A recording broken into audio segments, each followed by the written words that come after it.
If you were asked to summarize the mission of Jesus in one word, what word would that be?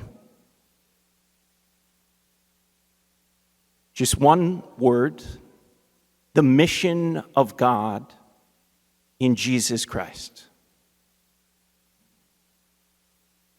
Say, one of my greatest joys as a priest is to baptize. You know this. I love being Catholic. I love our church. I love being a priest. In our ritual, the prayers and actions of baptism are so rich.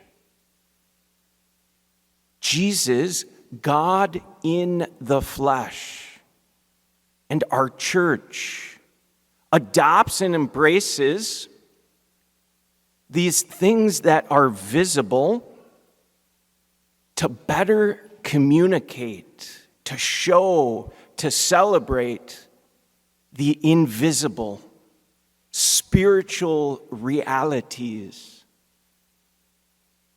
All the sacraments and rituals do this. Like, how good is our God arranging things this way? The gift of baptism, the words and symbols, like on their own, just visually to see, are beautiful. But the true beauty is what takes place beyond our sight, above our sight, what actually occurs invisibly.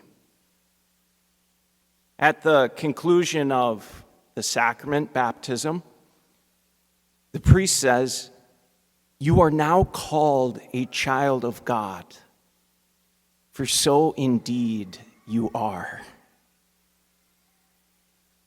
Like, so good. I tell my parents, my mom and dad, the greatest gift they gave me was the sacrament of baptism. And what happens, most simply, how we can put it, understand it, it's three things: sin out, God in, and in the church, brought into a new family. And the ritual with the water, the oils, the baptismal candle, the white garment, all bring this into a visible, a visual reality. And then there's a certain part when the priest, he traces the ears and the mouth of the newly baptized, saying, "The Lord Jesus made the deaf hear and the dumb speak.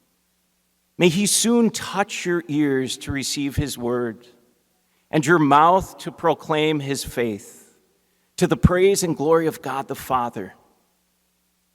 It's called the Ephphatha rite. It's the word meaning to be opened. Another way we could say it is, be restored. How could we summarize the mission of Jesus Christ in just one word? That word Ephphatha, be open, be restored. What is the mission of Jesus Christ, God in the flesh? It's to restore us who are in need of restoration, to restore us to wholeness, to perfection, which we all long for and groan for. I think a lot of life, most of it, on this earth is moaning and groaning. Moaning and groaning. What a joy it is to be alive, but what a challenge and difficulty to be in need of restoration, which ultimately can only be fully experienced in heaven.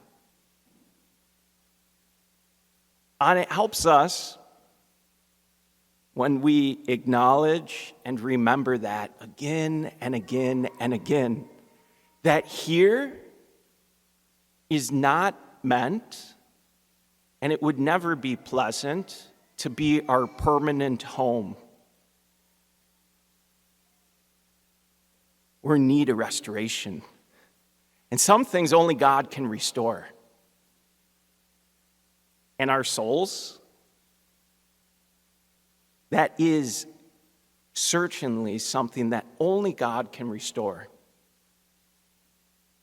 And the church, Jesus Christ, has instituted her to serve that here on this earth as we prepare ourselves for eternity.